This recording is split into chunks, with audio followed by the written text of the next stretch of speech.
اس شریکت الحسین بننے کے بعد ہر موقع پر آپ کی شخصیت میں، آپ کے بچپن میں نظر آتا ہے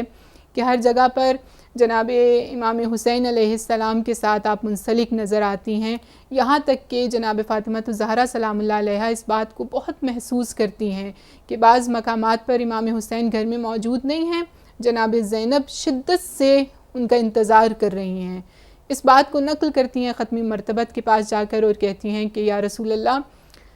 زینب امام حسین علیہ السلام سے خصوصی محبت رکھتی ہیں، اور میں اس بات کا بار بار جو ہے احساس کرتی ہوں کہ آپ بار بار اپنے برادر کا انتظار کرتی ہیں اور ان کے لیے ایک والہانہ محبت کا اظہار کرتی ہیں۔ تو اس موقع پر ختم مرتبت ارشاد فرماتے ہیں کہ یہ خدا کی حکمتیں ہیں، یہ حکمت الہی ہے جو بہت جلد واضح ہو جائے گی کہ زینب اور حسین کو مل کر کیا کام انجام دینا ہے۔ تمام کاموں سے افضل ہے کام زینب کا، کوئی حسین سے پوچھے مقام زینب کا۔ نہ صرف یہ کہ ملائک سلام کرتے ہیں، قصیدہ پڑھتے ہیں بارہ امام زینب کا۔ سبحان اللہ۔ اور یہ قصیدہ خوانی کیوں کرتے ہیں بارہ امام؟ اپنی جدہ ماجدہ کو فرزندان حسین میں سے ہر امام کیوں یاد کرتا نظر آتا ہے؟ وہ اسی لیے کیونکہ آپ نے اس کام کو کہ جو حسین ابن علی نے شروع کیا، ظلم کے خلاف آواز کو شروع کیا اور بلند کیا، اس آواز کی حقیقت کو اور اس کی بلندی کو اوج اور کمال تک پہنچانے کے لیے جناب زینب نے بھی اپنا مکمل کردار ادا کیا۔ وہ واقعے کربلا کی حقیقتوں کو اگر ہم کھولتے جائیں تو ہر حقیقت ہمیں بتاتی ہے کہ جناب زینب سلام اللہ علیہا کس طرح سے شب عاشور میں ان لمحات میں کہ جس کو ہم بعض اوقات صرف مصائب کے پہلو سے سنتے ہیں اور اس کی حقیقت کو سمجھنے کی کوشش نہیں کرتے ہیں۔ آپ خود تصور کیجئے ایک خاتون کے جو صنف نازک ہے، جس کے دل میں اپنے فرزندان کے لیے، اپنی اولاد کے لیے، اپنے برادر کے لیے اتنی محبت موجود ہے، اور ان کو پتہ ہے کہ یہ آخری مولت ہے، یہ آخری شب ہے کہ جو حسین ابن علی اور خانوادہ حسین کو دی گئی ہے۔ ایسے موقع پر جناب زینب سلام اللہ علیہا کے بارے میں مورخین یہ لکھتے ہیں کہ آپ ایک ایک کے خیمے میں جاتی ہیں اور ہر ایک کو موٹیویٹ کرتی ہیں، ہر ایک کا مورال بلند کرتی ہیں اور ان کو جذبہ ان کے اندر اجاگر کرتی ہیں۔ اپنے فرزندان سے بالخصوص جا کر اس بات کو بیان کرتی ہیں کہ شہادت کے اعتبار سے میں یہ چاہوں گی کہ شہداء میں سب سے پہلے آپ کا نام جو ہے وہ تحریر کیا جائے۔ اور یہ جذبہ کسی ماں کے لیے اپنی اولاد کو سب سے پہلے مقتل گاہ میں بھیجنا، یہ جناب زینب سلام اللہ علیہا کی عظمت ہے۔ اور آپ جانتی ہیں کہ یہ جو شراکت وہ کر رہی ہیں یہ کوئی عام شراکت نہیں ہے۔ اسی وجہ سے آپ دیکھیے امام حسین علیہ السلام روز عاشور میں بار بار جنازوں کو لے کر آتے ہیں اور اس مصیبت کو عصر عاشور تک برداشت کرتے ہیں۔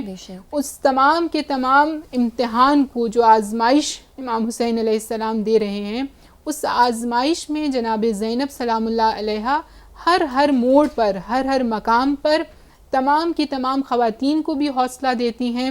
اور اپنے بچوں کو بالخصوص سب سے پہلے مقتل گاہ میں بھیجتی ہیں۔ اور جب ان کے جنازے آتے ہیں، جو تاریخی حقیقت ہے، یہ جنازے آتے ہیں تو مادر گرامی سجدہ شکر بجا لاتی ہیں۔ یہ آپ کی کردار کی بلندی ہے، اور آپ جانتی ہیں روز قیامت تک کے لیے آنے والی خواتین کو جذبہ استقامت اس واقعے سے ملتا ہے کہ جناب زینب سلام اللہ علیہا کے اندر کس قدر زیادہ استقامت اور پائیداری ان کے عمل میں موجود ہے۔ امام حسین علیہ السلام کا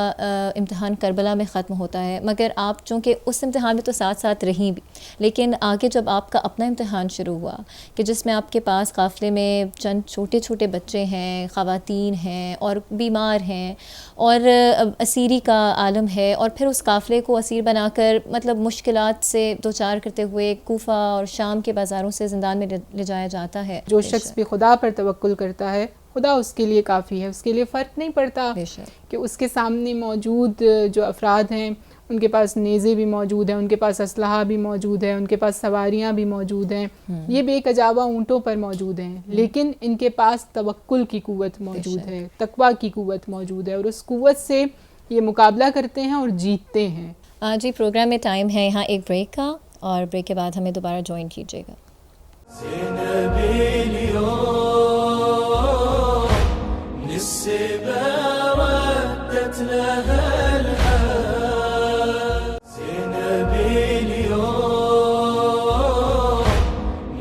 نسبة ردت لها الحال. جی پروگرام دیکھ رہے ہیں آپ لبیک یا زینب، اور ہم گفتگو کر رہے ہیں بی بی زینب سلام اللہ علیہا کے جہاد کی، اور کس طرح سے آپ نے کربلا میں اپنا کردار ادا کیا. ملتا نہیں تھا کوئی سہارا یزید کو، زینب نے اس طرح سے اجاڑا یزید کو. عورت تھی جنگ کر نہیں سکتی تھی، اس لیے خطبوں کی ذوالفقار سے مارا یزید کو. اور یقیناً کہ ہم ایز ویمن میدان میں جنگ یا جہاد کرنے کی اجازت نہیں ہے، مگر ایک اپنے ہی فور فرنٹ پہ اپنے ہی جگہ سے ہم جو کام انجام دے سکتے ہیں. ہمیں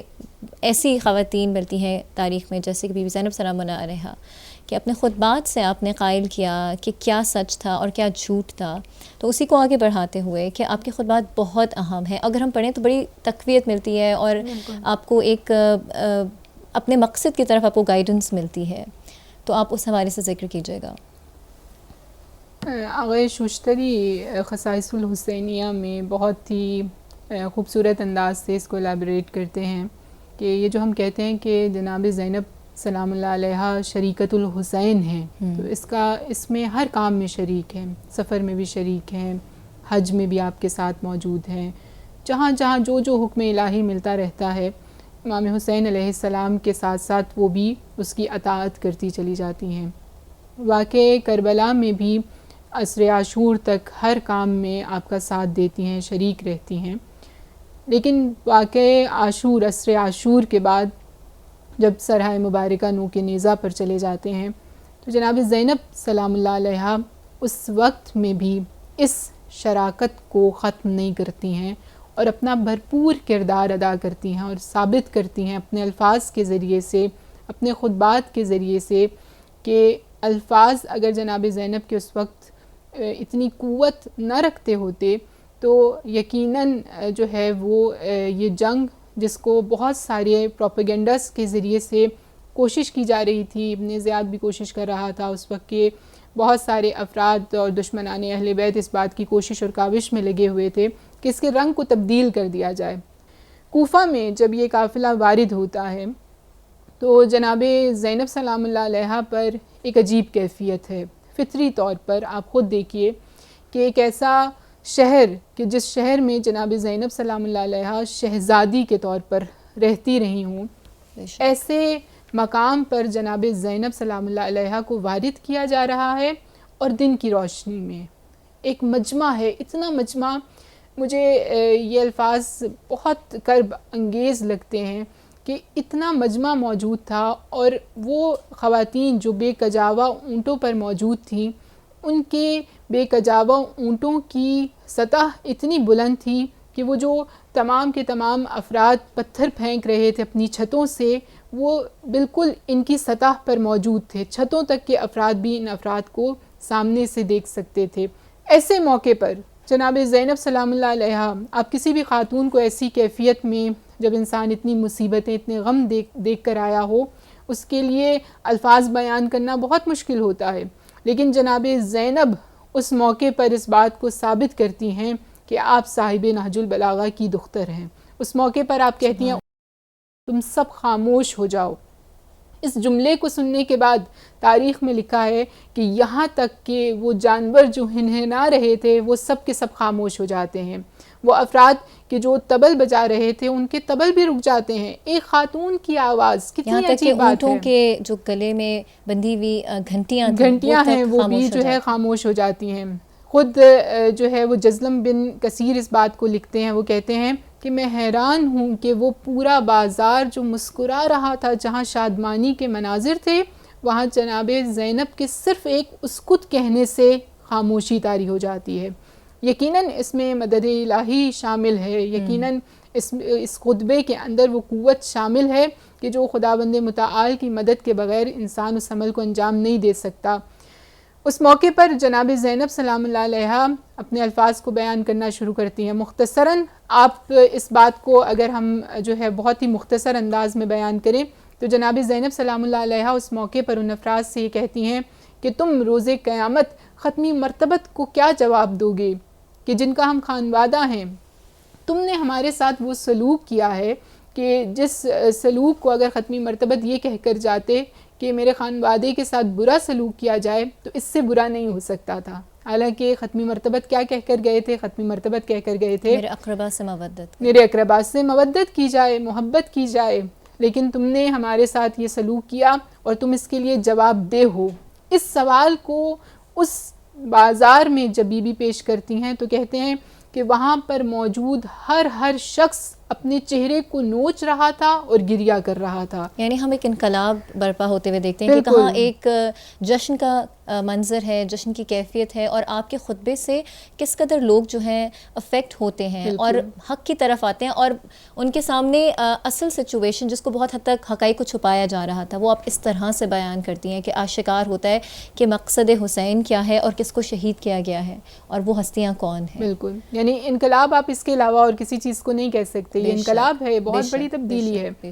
پھر ان افراد کے رونے پر کہتی ہیں تم کس بات پر گریا کر رہے ہو؟ تمہیں حق نہیں ہے کہ تم گریا کرو. تم نے ہمارے خانوادے کو ختم کر دیا اور اب ہمیں اسیری کی حالت میں یہاں پر دیکھ کر جشن کا سما تم نے بنا رکھا ہے. تمہیں گریا کرنے کا حق نہیں ہے. اس موقع پر تمام افراد کوفہ میں ایک عزا کا سما موجود تھا. یہ جو ہم مجالس عزا کرتے ہیں، جناب زینب سلام اللہ علیہا نے مقتل گاہ میں ایک مجلس کی اور پھر ایک مجلس کوفہ میں کی، اور اس مجلس کا خطبہ جس قوت سے جناب زینب نے بیان کیا، وہاں ایک مکمل تبدیلی کو تاریخ میں مورخین نے تحریر کیا. صرف یہ نہیں بلکہ ابن زیاد کے دربار میں جب بی بی پہنچتی ہیں تو اس موقع پر ابن زیاد جو ہے وہ مسکرا رہا ہوتا ہے اور خوش ہو رہا ہوتا ہے، یہاں تک کہ سوال کرتا ہے کہ یہ بی بی کون ہے. جناب زینب کی طرف اشارہ کرتا ہے. اس وقت بی بی انتہائی شجاعت سے اس کی بات کا جواب بھی نہیں دیتی. 3-4 دفعہ سوال کرتا ہے. ایک اسیر موجود ہے اور وہ اس سے سوال کر رہا ہے، وہ جواب نہیں دے رہے ہیں. بہت مرتبہ سوال کرتا ہے، یہاں تک کہ اس کی فوج میں سے ایک شخص یہ کہتا ہے کہ یہ زینب بنت علی ہیں. جب اس بات کو وہ سنتا ہے تو ایک مرتبہ جناب زینب کی طرف توجہ کرتا ہے اور کہتا ہے کہ اے زینب، مجھے یہ بتائیے کہ خداوند متعال نے آپ کے خانوادے کو، میں خدا کا شکر ادا کرتا ہوں، نعوذ باللہ ان الفاظ کو اپنی زبان سے جاری کرتا ہے اور کہتا ہے کہ میں خدا کا شکر ادا کرتا ہوں کہ جس نے آپ کے خانوادے کو ذلیل اور رسوا کر دیا. اس موقع پر بی بی زینب چاہتی تو خاموش رہ سکتی تھیں، لیکن زینب جانتی ہے کہ حسین کے مقصد کو زندہ رکھنا بہت ضروری ہے. اس وقت معیار عزت و ذلت واضح کرنا واجب ہے. آپ اس موقع پر کہتی ہیں کہ بسم اللہ الرحمن الرحیم، خدا کے نام سے ابتدا کرتی ہیں، حمد الہی بیان کرتی ہیں. اس کے بعد یہ کہتی ہیں کہ میں اپنے پروردگار کا شکر ادا کرتی ہوں کہ جس نے ہمیں شہادت کی عزت عطا کی ہے اور ہمیں سرفراز کر دیا ہے. ذلت و خواری تو بدکاری میں ہے اور فسق و فجور میں ہے اور فاسق تم ہو. اس جملے کو بیان کرنا ایک دربار میں کہ جہاں پر اس کے تمام اس کا ساتھ دینے والے افراد موجود ہیں، اس کے پاس قوت بھی ہے، لیکن آپ کہتی ہیں تم فاسق ہو. اس وقت بیان کرتی ہیں کہ عزت کا معیار یہ نہیں ہے جو تم نے اپنے لیے سوچ رکھا ہے، کہ ذلت تو فسق و فجور میں ہے جس کو تم انجام دیتے ہو. اس موقع پر وہ شخص دل ملالے لگتا ہے اور ایک مرتبہ بی بی سے ایک مرتبہ پھر گستاخانہ لہجے میں ان الفاظ کو اپنی زبان سے جاری کرتا ہے اور کہتا ہے کہ دیکھو تمہارے خاندان کے ساتھ خدا نے کیا کیا. تو اس موقع پر بی بی ایک تاریخی جملہ کہتی ہیں، ما رأیت الا جمیلا، میں نے خداوند متعال کی ذات سے سوائے جز زیبائی میں نے کچھ نہیں دیکھا. یعنی آپ خود تصور کریں کہ ایک ایسی خاتون کہ جو اتنے خانوادے کے جنازوں پر گریہ کر کے آئی ہے، اور یہ کہا جائے تو بہتر ہوگا کہ جس کو گریے کا حق بھی نہیں دیا گیا، اور ایک ہی روز میں اتنے جنازے جس شخصیت نے دیکھے ہیں، وہ جب کہتی ہے ما رأیت الا جمیلا، تو یہ کوئی چھوٹا جملہ نہیں ہے. جو خداوند متعال کی اس وقت بھی شاکرہ نظر آتی ہیں، خدا کی شکر گزار نظر آتی ہیں. اس جملے کو اگر انسان سمجھے تو پھر اس کو سمجھ میں آتا ہے کہ ہاں جناب زینب اس بات کی حقدار ہیں کہ انہیں شریکت الحسین کہا جائے، کیونکہ حسین بھی وہ ہیں کہ جو اپنی وقت شہادت تک شکرا للہ کے الفاظ کو بیان کرتے رہے، لا حول ولا قوت الا باللہ العلی العظیم کے الفاظ کو اپنی زبان سے بیان کرتے رہے، آخری وقت تک خدا کی حمد، خدا کا شکر ادا کرتے رہے۔ بس اسی لیے جناب زینب سلام اللہ علیہ اس بات کی حقدار ہیں کہ انہیں شریکت الحسین کہا جائے۔ بس اس جملے کو بی بی بیان کرتی ہیں تو ایک مرتبہ ابن زیاد جو ہے وہ پھر ایک جملہ جو ہے وہ آپ کے طرف گستاخانہ طور پر پھینکتا ہے اور کہتا ہے کہ میں آپ کے خانوادے کے حوالے سے یہ بات کہنا چاہتا ہوں کہ آپ کے خانوادے کے قتل سے میری آنکھیں ٹھنڈی ہو گئی ہیں۔ نعوذ باللہ، اس شخص کی جو نفرت ہے اس کے ان الفاظ میں موجود ہے، اس کا بغض اور اس کی بے معرفتی کہ وہ نہیں جانتا کہ زمانے کا امام کس قدر اہم ہے۔ وہ اس جملے کو بیان کرتا ہے اور کہتا ہے کہ میرا دل ٹھنڈا ہو گیا ہے اور میری آنکھیں روشن ہو گئی ہیں۔ اس جملے کو بی بی سنتی ہیں تو اس پر بھی خاموش نہیں رہتی اور جواب دیتی نظر آتی ہیں اور کہتی ہیں کہ تم اس شخصیت کے قتل پر اپنے دل کو ٹھنڈا ہوتا محسوس کر رہے ہو جو ختمی مرتبت کے دل کی ٹھنڈک تھا، جو ان کے آنکھوں کی روشنی تھا، جو ان کے دل کا سرور تھا، جو ان کی زندگی کا چین تھا۔ تم اس شخص کی شہادت پر خوشی کا اظہار کر رہے ہو تو تم سے زیادہ بے معرفت شخص کوئی نہیں ہو سکتا۔ اس تمام کے تمام مکالمے کے اندر جناب زینب سلام اللہ علیہا تمام حقیقت کربلا کو اور قیام امام حسین کو، ان کی حقانیت کو، ان کی کامرانی کو اور ان کی فتح کو واضح کر دیتی ہیں اور بتا دیتی ہیں کہ تم ظاہراً یہ دیکھ رہے ہو کہ تم اس وقت تخت پر بیٹھے ہو اور ہمارے ہاتھ بندھے ہوئے ہیں، تمہارے پاس قوت ظاہری طور پر موجود ہے، لیکن حقیقی قوت صرف اور صرف اس شخص کے ساتھ موجود ہے کہ جس کے پاس پروردگار عالم کی قدرت کے ساتھ وہ منسلک ہے اور اس کا رابطہ اپنے رب کے ساتھ مربوط ہے، اور ہم اپنے پروردگار کے ساتھ مکمل طور پر مربوط ہیں۔ اسی وجہ سے ہم فتح یاب ہیں، ہم کامران ہیں، ہم سعادت مند ہیں۔ بے شک خدا نے آپ کے لیے جو چیز آپ کے لیے ڈیسٹنڈ کی ہے، جو مقرر کی ہے، اس پر راضی رہنا، یقیناً یہ ہمیں آئی تھنک کچھ سبق ہیں ملتے ہیں ان ہستیوں کی زندگی سے۔ تو یقیناً صرف اس لیے نہیں کہ ہم سنیں اور بھول جائیں یا ہم سراہیں کہ ان کی کردار بہت بلند تھی اور وہ ہستیاں بہت باعظمت تھیں، بلکہ ہم بھی یقیناً خدا کا وہ قرب حاصل کر سکتے ہیں کہ اگر ہم اپنی زندگیوں میں پازیٹیو ہو جائیں اور اپنی زندگیوں میں ہر بات پہ خدا کا شکر ادا کریں، تو یہ چیزیں ہیں جو ہم ان ہستیوں کی زندگی سے حاصل کر سکتے ہیں۔ بہت شکریہ، آپ ہمارے پروگرام میں آئیں اور اتنی خوبصورت طریقے سے اپنے خطبات کو بیان کیا، اور یقیناً کہ ہمیں بھی چاہیے کہ ہم ان خطبات کو پڑھیں اور ان خطبات سے بہترین جو لیسن ہے وہ حاصل کر سکیں۔ پروگرام کو اینڈ کرتے ہیں، اجازت دیجیے، اللہ حافظ۔ تلقوها الغريبة بعد عزها سليبة، بعد عزها سليبة سليبة.